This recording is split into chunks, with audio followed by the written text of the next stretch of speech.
Dear students, last class में हमने बात की थी केमिकल साइकिल्स के बारे में। अब हम बात करेंगे बायोडाइवर्सिटी के बारे में। बायोडाइवर्सिटी होता क्या है, जिसको हिंदी में जैव विविधता बोलते हैं।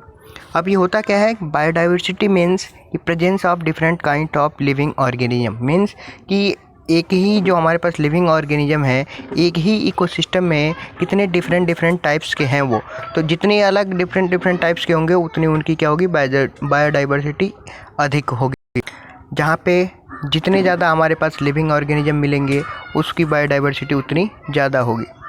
अब हम बात करते हैं इसके बारे में कि ये कैसे कैलकुलेट किया जाता है। तो जो इंक्लूड होता है बायोडाइवर्सिटी में, ये क्या होता है, पूरा का पूरा स्पेक्ट्रम होता है। मीन्स क्या होता है कि लिविंग ऑर्गेनिज्म को माइक्रोस्कोपिक लेवल पे भी देखा जाता है। माइक्रोस्कोपिक लेवल का मीन्स जितने भी बैक्टीरिया हैं, वायरस हैं, फंगी हैं, उस इकोसिस्टम में वहाँ माइक्रोस्कोपिक लेवल से लेके मैक्रोस्कोपिक लेवल, मैक्रो मीन्स बड़ा लेवल पे, जैसे कि हमारे पास बर्ड है, जो हमारे पास इंसेक्ट हैं, जो मैमल्स हैं, जो फिशेज हैं, जो रेप्टिलीज हैं, तो ये अलग अलग लेवल पे देखा जाता है। कि मीन्स जो बायोडाइवर्सिटी को मेजर किया जाता है वो हमारे पास माइक्रो लेवल से लेके मैक्रो लेवल तक मेजर किया जाता है। मीन्स छोटे से छोटे लिविंग ऑर्गेनिज्म को भी देखते हैं और बड़े से बड़े लिविंग ऑर्गेनिज्म को देखते हैं।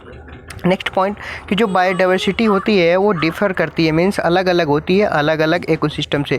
एक इकोसिस्टम से दूसरे इकोसिस्टम में अलग अलग होता है। जैसे एग्जांपल ले लें फॉरेस्ट में, कि फॉरेस्ट हमारे पास एग्जांपल है। अब हम यहाँ पे देखेंगे कि वाइड वैरायटी होती है, बहुत ही ज़्यादा वैरायटी होती है किसी भी प्लांट्स की या एनिमल्स की, किसी भी जंगल में। तो क्या होता है, जैसे अगर प्लांट्स की बात करें तो छोटे छोटे प्लांट्स भी मिलते हैं, छोटे पेड़ पौधे, और बहुत बड़े बड़े क्या होते हैं, ट्रीज भी मिलते हैं सेम जंगल में। इसलिए हम बोल सकते हैं कि इसमें जो वैरायटी होती है वो क्या होती है, डिफरेंट होती है। और क्या होता है, एक प्लेस से दूसरे प्लेस में, मीन्स एक इकोसिस्टम से दूसरे में हम जाते हैं तो क्या होता है, चेंज भी मिलता है। नेक्स्ट पॉइंट है कि ह्यूमन जो होते हैं वो भी क्या होते हैं, डिपेंडेंट होते हैं किस पे, बायोडाइवर्सिटी पे। क्योंकि इनकी जो बेसिक नीड होती है वो कहाँ से फुलफ़िल होती है, बायोडाइवर्सिटी से होती है।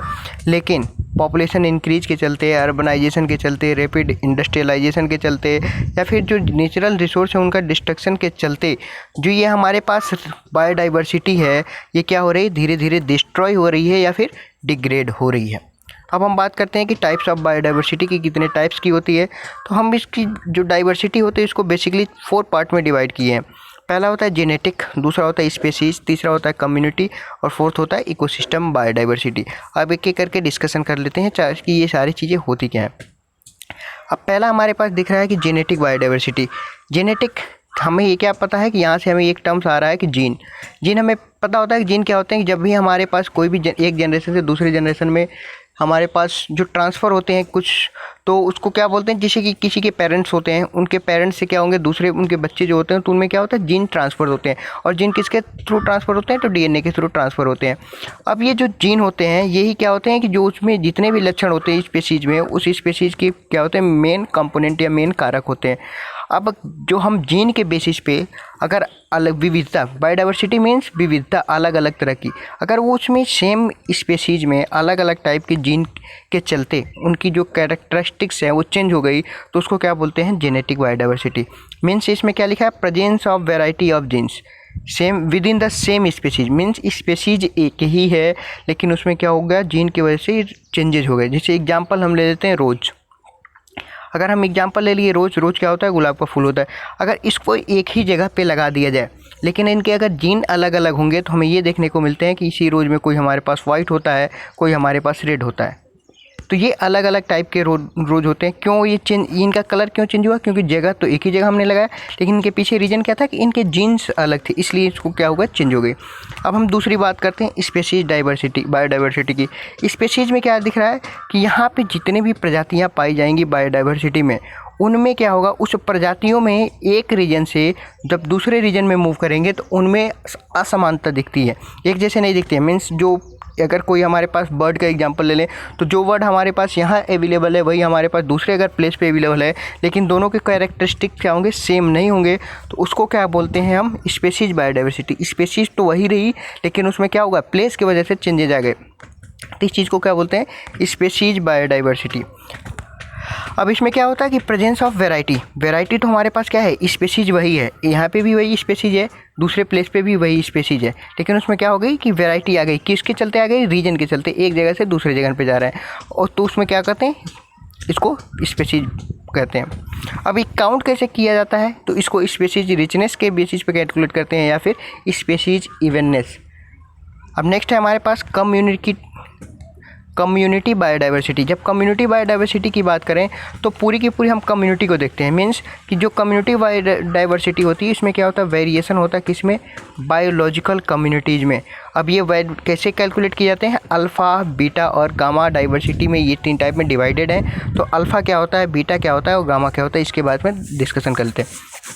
अब ये क्या होता है कि जो अल्फ़ा बायोडाइवर्सिटी होता है ये क्या दिखाता है कि किसी एक ही कम्युनिटी के बीच में, किसी एक ही कम्युनिटी में क्या दिखाता है कि किसी पर्टिकुलर एरिया में, जैसे हम एग्जांपल ले लें कि हमारे पास हम एग्जांपल लेके चलते हैं कि हमारे पास कोई एरिया है।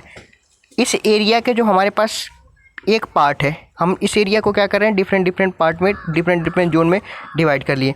हम एग्जांपल ले लें कि हमारे पास कोई एक जोन ये है, इस जोन में कितने तरह की हमारे पास वैरायटीज़ हैं, उसको हम क्या बोलते हैं, अल्फ़ा। मीन्स क्या करें, किसी पर्टिकुलर एरिया में क्या हो रहा है, वो कम्युनिटी सेम हैबिटेट में देख रहे हैं कि एक ही टाइप की प्रजाति को देख रहे हैं। बीटा क्या बोलता है कि जब हम किसी 2 एरिया का, हमारे पास 2 अलग अलग एरिया हैं, इनके एरिया के बीच में हम क्या करेंगे, कंपैरिजन करेंगे। यहाँ पे है 2 हैबिटेट, तो 2 हमारे पास अलग अलग जगह पे हैबिटेट क्या होते हैं, रहने के स्थान, कि जब हमारे पास 2 एरिया में हम क्या करेंगे, कंपैरिजन करेंगे, तो हम उसको क्या बोलेंगे, बीटा। अल्फ़ा में क्या होता है, सिंपल एक एरिया था, उसी एरिया में हम क्या देख रहे हैं, बायोडाइवर्सिटी देख रहे हैं। बीटा में क्या है कि 2 अलग अलग एरिया हैं लेकिन उसमें क्या कर रहे हैं, हम कंपेरिजन कर रहे हैं। और गामा क्या है कि हम पूरे एरिया को एक साथ कंपेयर कर रहे हैं, तो इस चीज़ को बोलते हैं गामा बायोडाइवर्सिटी।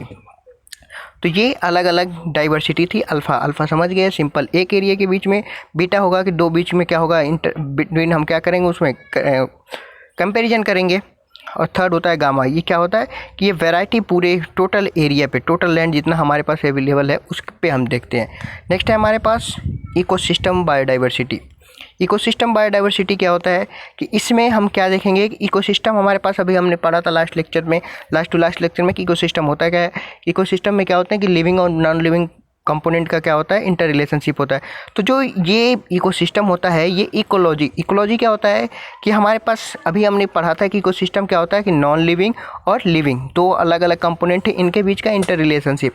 तो इंटर रिलेशनशिप क्या होता है हमारे पास, सिर्फ इकोसिस्टम कहलाता है, लेकिन वो किस तरह से इंटर रिलेशनशिप में है उसकी जो स्टडी होती है उसको बोलते हैं इकोलॉजी। तो इकोलॉजी क्या होता है, साइंस की एक ब्रांच होती है जो ये स्टडी करते हैं उसमें कि जो हमारे पास नॉन लिविंग कंपोनेंट हैं और लिविंग कंपोनेंट हैं, ये एक दूसरे से इंटर रिलेशनशिप में कैसे हैं, तो उसकी स्टडी क्या कहलाती है, इकोलॉजी कहलाती है।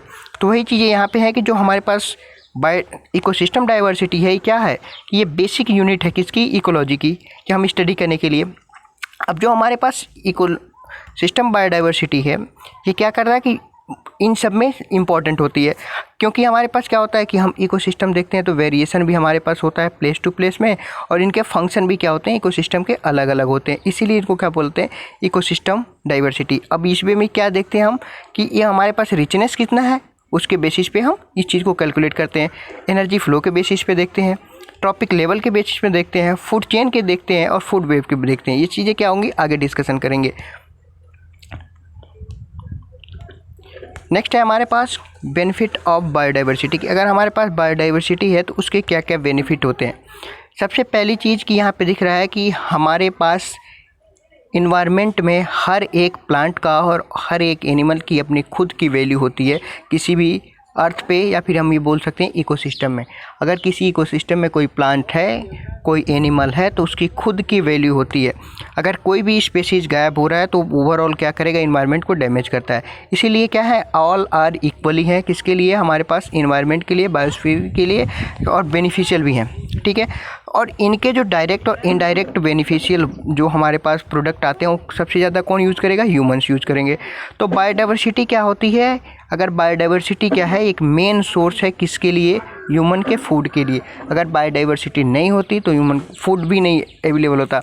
दूसरी चीज़, ड्रग्स के बारे में, फाइबर्स के बारे में, रबर्स के बारे में, टिम्बर्स के बारे में, तो ये जितनी भी हमारे पास दैनिक दिनचर्या की यूज़ की चीज़ें हैं वो कहाँ से मिलती हैं, हमें बायोडाइवर्सिटी से मिलती हैं।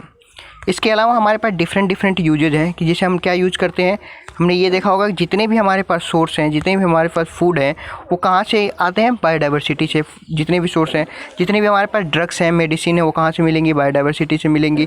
जितने भी कल्चरल बेनिफिट्स हैं या फिर एथेंटिक हमारे पास बेनिफिट्स हैं, इकोसिस्टम की जो सर्विसेज हैं और अदर इनडायरेक्ट बेनिफिट्स हैं, जैसे कि जंगल से हमें लकड़ी मिल गई या डिफरेंट चीज़ें, तो ये हमारे पास डिफरेंट यूजेज हैं बायोडाइवर्सिटी के। अब जो हमारे पास नेक्स्ट पॉइंट है वो हमारे पास है थ्रेट्स के बारे में, कि थ्रेट्स क्या थे। थ्रेट्स के मीन्स जो खतरे हैं बायोडाइवर्सिटी के लिए वो कहाँ से हैं। अब यहाँ पे जो खतरे हैं वो हमारे पास दोनों तरह के खतरे हैं, कि हमारे पास मैन मेड भी खतरा है और हमारे पास नेचुरल खतरे हैं। लेकिन जो सबसे ज़्यादा डिस्ट्रक्शन करेंगे वो क्या होंगे? मैन मेड होंगे। अब मेजर फैक्टर क्या है? सबसे मेजर फैक्टर है इंक्रीजिंग पॉपुलेशन, कि पॉपुलेशन क्या हो रहा है? दिन ब दिन इंक्रीज हो रहा है, जिसके चलते क्या हो रहे हैं कि हमारे पास बायोडाइवर्सिटी ख़त्म हो रही है। कैसे ख़त्म होगी? उसके लिए भी अदर फैक्टर इंपॉर्टेंट है। जैसे पहला है डिस्ट्रक्शन ऑफ हैबिटेट। हैबिटेट की मीन्स क्या होता है कि ऐसे प्लेस जहाँ पे डिफरेंट एनिमल्स रह रहे हैं, तो उसको क्या बोलते हैं? उनके हैबिटेट बोलते हैं, रहने के स्थान। तो अगर हम क्या करेंगे, हमारी पॉपुलेशन इंक्रीज हुई, पॉपुलेशन इंक्रीज हो गई, तो पॉपुलेशन को रहने के लिए क्या चाहिए? ज़्यादा से ज़्यादा जगह चाहिए। ज़्यादा जगह के लिए वो क्या करेंगे? उस पेड़ों की कटाई करेंगे। तो पेड़ों की कटाई हुई तो जो भी हैबिटेट हैं, जो जंगलों में जानवर हैं या एनिमल्स हैं या जो हमारे पास प्लांट्स हैं, वो क्या हो गए? उनका डिस्ट्रक्शन हुआ। दूसरा कि हैबिटेट में डिवीज़न किया, कि अलग अलग डिवीज़न हो गए, अलग अलग टाइप के हैबिटेट में हमने क्या किया कि चेंजेज ला दिए। नेक्स्ट है इंट्रोडक्शन टू एक्जॉटिक स्पेसीज। इस एक्जॉटिक स्पेसीज की मीन्स कि किसी भी हमारे पास इकोसिस्टम में हम बाहर से कोई क्या किए, कोई एनिमल ला के हम रख दिए। अब वो बाहर से आ गया, हो सके वो इस इकोसिस्टम के लिए सूटेबल ना हो, और यहाँ पर जितने भी हमारे पास लिविंग जो हमारे पास एनिमल्स थे उनको ये क्या करे? खा जाए। तो वहाँ पे भी क्या हो जाएगा? ये डैमेज कर देगा। नेक्स्ट है पॉल्यूशन, कि पॉल्यूशन के चलते क्या होंगे? जितने भी हमारे पास स्पेसीज होंगे वो मे भी हो सकते हैं डेड हो जाए। हंटिंग के चलते, जैसे हंटिंग में क्या करते हैं कि किसी स्पेसीज को हमने जंगल से पकड़ लिया और जू में रख दिया, तो उनसे हंटिंग हो गई। इसके अलावा कुछ नेचुरल क्लाइमेट्स आ गए, कि जैसे प्राकृतिक आपदाएं आ गई, जैसे जंगल में आग लगी, तो क्या हो जाएगा? उससे उनकी जो डाइवर्सिटी है, वो जानवर मर जाएंगे, तो उनकी डाइवर्सिटी क्या हो जाएगी? ख़त्म हो जाएगी। नेक्स्ट जो हमारे पास है टॉपिक, वो है हमारे पास एनर्जी फ्लो, कि हम एनर्जी का फ़्लो कैसे देखते हैं। तो सबसे पहली चीज़ तो हमें ये दिखाना होगा कि एनर्जी क्या होती है। तो एनर्जी को डिफ़ाइन करते हैं क्या, कि it is the ability to do work. उसको हम क्या बोलते हैं? किसी भी जो कार्य करने की जो हमारे पास क्षमता होती है, उसी को क्या कहते हैं? एनर्जी कहते हैं, ऊर्जा कहते हैं। अब जो फ्लो होता है एनर्जी का, वो किस में होगा? ट्रॉपिक लेवल में। और ट्रॉपिक लेवल क्या है, इसके बारे में भी डिस्कशन करेंगे, और उसके लिए मैं पीपीटी एक प्रोवाइड कर दूंगा।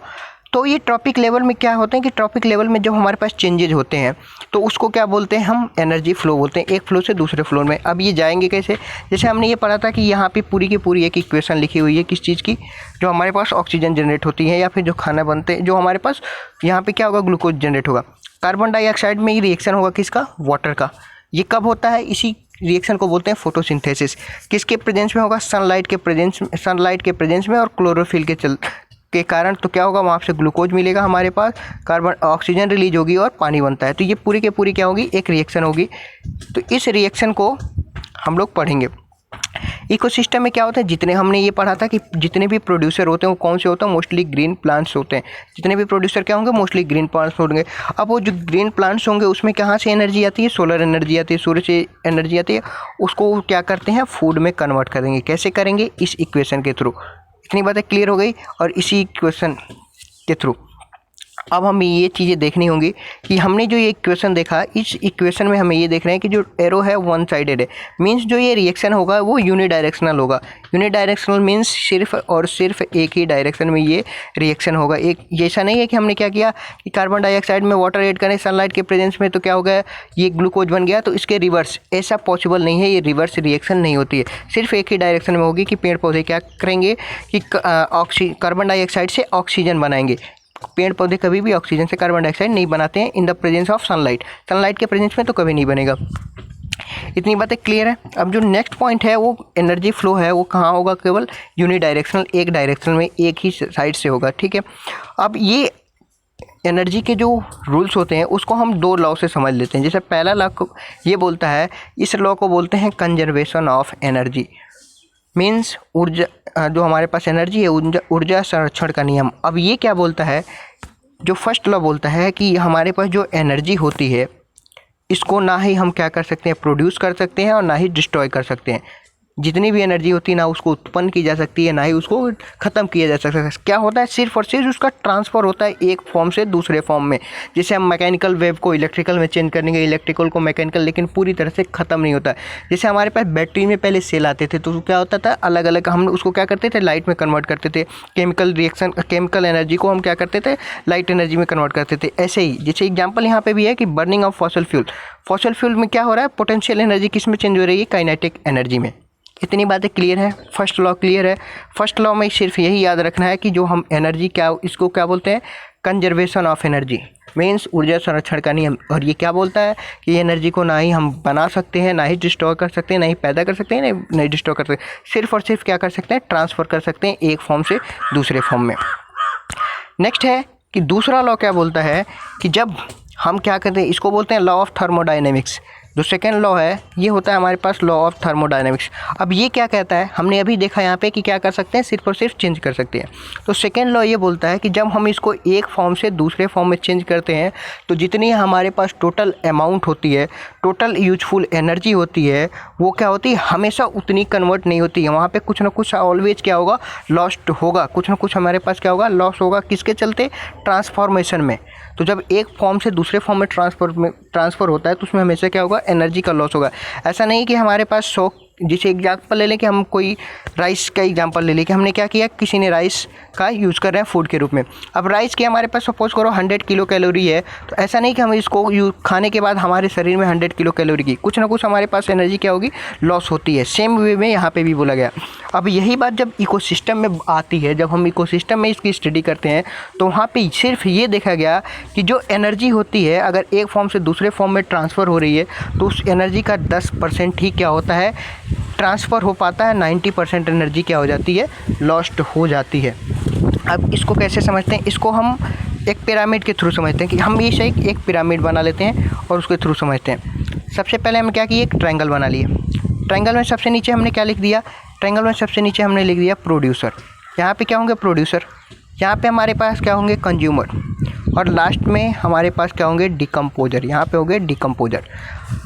अब हमारे पास प्रोड्यूसर, जितने भी हमारे पास ग्रीन प्लांट्स हैं, ग्रीन प्लांट्स में अगर सपोज करो हमारे पास क्या आएगी, अगर ग्रीन प्लांट्स में हमारे पास है तो अगर यहाँ पे 1000 किलो कैलोरी हमारे पास जनरेट हो रही है तो कंज्यूमर के पास कितनी जाएगी, इसका 10%। और 90% क्या होगा, लॉस्ट हो जाएगा। फिर डिकम्पोजर के पास कितनी जाएगी, 10 किलो कैलोरी जाएगी, बाकी क्या होगा, लॉस्ट होगा। अब जितने भी हमारे पास ग्रीन प्लांट बहुत ज़्यादा होते हैं लेकिन उनको खाने वाले लोग उनसे कम होते हैं और डिकम्पोजर इनसे भी कम होते हैं। तो हमारे पास पिरामिड क्या बन रहा है, ट्रायंगल बन रहा है, लेकिन क्या बन रहा है, नीचे की तरफ हमारे पास क्वांटिटी ज़्यादा है। जैसे जैसे हम ऊपर इंक्रीज करेंगे क्वांटिटी डिक्रीज हो जाएगी। इसको पीपीटी के थ्रू अच्छे से समझ लेंगे। अब जो हमारे पास नेक्स्ट टॉपिक है वो है इकोलॉजी, जो हमने अभी बात की थी कि इकोलॉजी क्या होता है कि हमारे पास जो एटमॉस्फेयर है, जो अर्थ के आसपास का जो एटमॉस्फेयर है उसको क्या बोलते हैं, बायोस्फीयर बोलते हैं। अब ये जो बायोस्फीयर क्या होता है कि पार्ट है किसका, अर्थ का, और एटमॉस्फेयर का बायोस्फीयर है और लिविंग ऑर्गेनिज्म। तो जो हमारे पास इकोलॉजी होती है वो इकोलॉजी होती क्या है, तो हम इकोलॉजी की बात कर रहे थे कि इकोलॉजी होता क्या है। तो हमने अभी डिस्कस किया था कि इकोलॉजी क्या होती है, एक ब्रांच होती है किसकी, साइंस की, जिसमें हम क्या स्टडी करते हैं कि जो जितने भी हमारे पास लिविंग ऑर्गेनिज्म हैं और जो हमारे पास नॉन लिविंग ऑर्गेनिज्म हैं, ये दोनों के बीच में जो इंटर रिलेशनशिप की जो स्टडी होती है, क्या इसमें करते हैं, इनके जो बीच में इंटर रिलेशनशिप होता है उसकी स्टडी क्या कहलाती है, उसकी स्टडी कहलाती है इकोलॉजी। अब जब इकोलॉजी हम स्टडी करते हैं तो उसमें डिफरेंट टर्म्स सुनने को मिलते हैं। जैसे फॉर एग्जांपल कि बायोस्फीयर क्या था, तो ये क्या था, अर्थ और एटमॉस्फेयर का पार्ट था जहाँ पे क्या करते हैं, लिविंग ऑर्गेनिज्म रहते हैं। हैबिटेट किसको बोलते हैं, ये क्या होता है, एक स्पेसीज लोकेलिटी होती है, एक ऐसी लोकल जगह होती है जहाँ पे क्या होंगे, पर्टिकुलर हमारे पास जो कंडीशन होंगी जहाँ पे ऑर्गेनिज्म लिव करेंगे, उस चीज़ को क्या बोलेंगे, हैबिटेट, मीन्स उनके रहने की जगह। अब वो हैबिटेट कैटेगरी वाइज भी हो सकते हैं। जैसे कुछ हैबिटेट क्या होंगे, टेरेस्ट्रियल होंगे जो ज़मीन पे रहेंगे, और कुछ एक्वाटिक होंगे जो पानी में भी रहते हैं। पॉपुलेशन की बात करें तो पॉपुलेशन कहाँ पे, हम पॉपुलेशन जो टर्म है उसका मतलब क्या है कि ऑल मेंबर। पॉपुलेशन का मतलब कि ऑल मेंबर, किसी के उस स्पेसीज़ का ऑल मेंबर क्या कहलाते हैं। कम्युनिटी का मतलब क्या है कि ऑल ऑर्गेनाइजेशन, जो हमारे पास ऑर्गेनिज्म है, ऑल ऑर्गेनिज्म है जो किसी भी डिफरेंट स्पेसीज़ में मिल रही हैं उसका पूरा का पूरा समूह जो कहलाएगा वो कम्युनिटी कहलाएगी। जैसे बर्ड में होंगी तो अलग अलग बर्ड में, जैसे हमने बर्ड में देख लिया एग्जांपल कि जैसे हमारे पास एक स्पैरो का है और एक हमारे पास है पिगन का। तो हमारे पास जो इसकी पूरी कम्युनिटी होगी, जो हम अगर कहीं पे देख रहे हैं पिगन, तो क्या होगा, पूरा का पूरा एक कम्युनिटी होगा, एक पूरा समूह होगा, तो उस स्पीशीज़ को दर्शाएगा, वो क्या होगी, कम्युनिटी।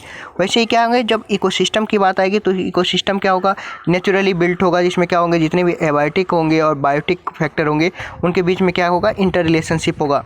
इंटर रिलेशनशिप होना क्या कहलाता है, सिर्फ और सिर्फ इकोसिस्टम कहलाता है। लेकिन ये इंटर रिलेशनशिप कैसे है उसकी स्टडी क्या कहलाएगी, इकोलॉजी कहलाएगी। बायोमास क्या होगा, बायोमास जो टर्म्स आता है उसका मतलब होता है कि जो भी हमारे पास बॉडीज था, जो हमारे पास क्या थे, लिविंग ऑर्गेनिज्म थे, उनके पास डेड होने के बाद उनका जो ड्राई वेट आ रहा है, उस ड्राई वेट को क्या बोलते हैं हमारे पास, उसको बायोमास बोलते हैं। जैसे एग्जांपल भी हमारे पास कि अगर मेज क्रॉप है पर हेक्टेयर, कि जो हमारे पास उसको कट करने के बाद मीन्स उसके बाद जो कट करने के बाद जो वेस्ट हो गया उसको डिकम्पोज करेंगे और जो फूड होगा लेके आ जाएंगे, तो जो पैदावार हुई वो पर हेक्टेयर में कितनी हुई, वो उसकी क्या होगी, बायोमास कहलाएगी, कितना उससे उत्पन्न हुआ। अब हम बात करेंगे नेक्स्ट क्लास में कि वाटर क्या होता है। वाटर पॉल्यूशन के बारे में हमने डिस्कशन कर लिया था, अब हम उसकी क्वालिटी के बारे में डिस्कशन करेंगे नेक्स्ट क्लास में। तब तक के लिए आपको अगर कोई डाउट हो तो आप कमेंट कर सकते हैं। Thank you.